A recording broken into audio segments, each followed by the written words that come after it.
Danny Flexen here for Seconds Out with Chantelle Cameron ahead of a big fight. We heard Blaine McGregor just now describe it as your last test against Diana Santana before you move on to real elite level in the women's game. What do you know about Diana Santana? What challenge does she pose? So she had 49 fights. She's only been stopped once by Amanda Serrano, who's 5-weight division world champion. So obviously she's a class of her own. She's former world champion twice. So she's got a heap load of experience, and she's going to be a good quality fight for me.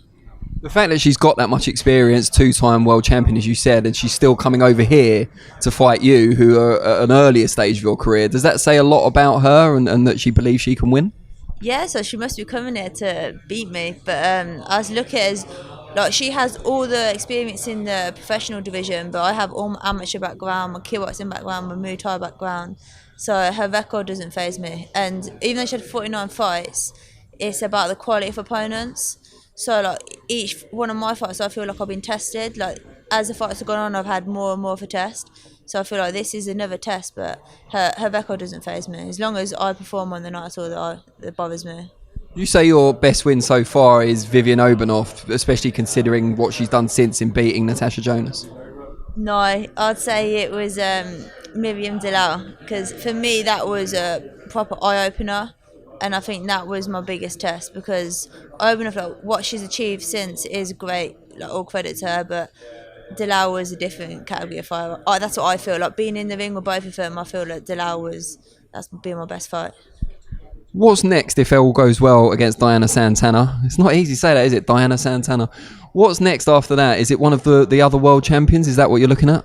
Hopefully, yeah, because I want to challenge the actual world champions now for their titles. But it's nice that you say actual world champions, because you're obviously the IBO champion, but you recognise that some of the other titles are seen as slightly more senior than that. Yeah, so the other 4 titles, like, they're the major titles, and they're the ones that I want. So I class them as the actual world champions. Like, the IBO is great to have, and it's been great for my career because I won it in my 5th fight, but I want a unified division, so I want a big title.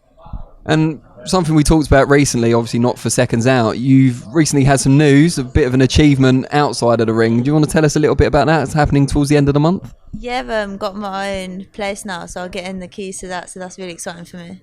That's the first house you've bought, and that's with some of your boxing earnings, presumably? Yeah, so it's through the boxing, obviously, because that's where I'll make the money, and getting on the mortgage ladder, which is what I've always wanted, so I'm really excited about that. And whereabouts is it? Where are you going to be living? It's in Northampton still, so close to my mum, but like not too close. She'll be round all the time doing your washing and making your meals and stuff like that, will she?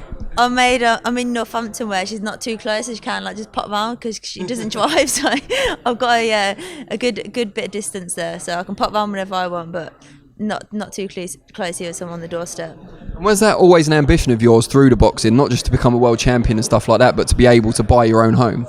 Not even in boxing, just in life. Like, I've always wanted my own home, and I've always wanted to be on the mortgage ladder. I was sickened of the thought of renting, but I thought that was what I was going to have to do, because obviously the deposit, actually getting on the mortgage ladder, I was like sickened, thinking, oh, I'm going to be paying on someone else's mortgage. So when now I'm on the ladder, it's like one of my biggest goals that I've wanted, and I've achieved it, so I'm really happy with that.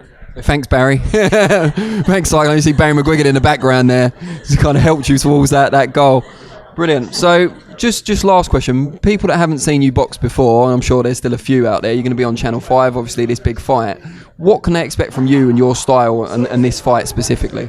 It's going to be explosive. It's going to be all action, because I think that's my style. I'm all action. I'll get stuck in there. I'm going to be on my opponent from the off up until 10 rounds, hopefully landing some big shots, and hopefully for me a patient and cute performance, so not going in there making too many mistakes, using my head a bit more so I'm not getting caught, and hopefully a good performance. So I'm hoping it's going to be my career best, hopefully.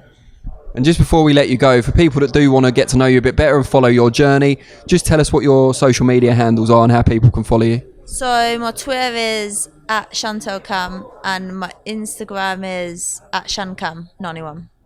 Brilliant. Well, we wish you the best of luck in October, and yeah, thanks for your time. Thank you. Cheers.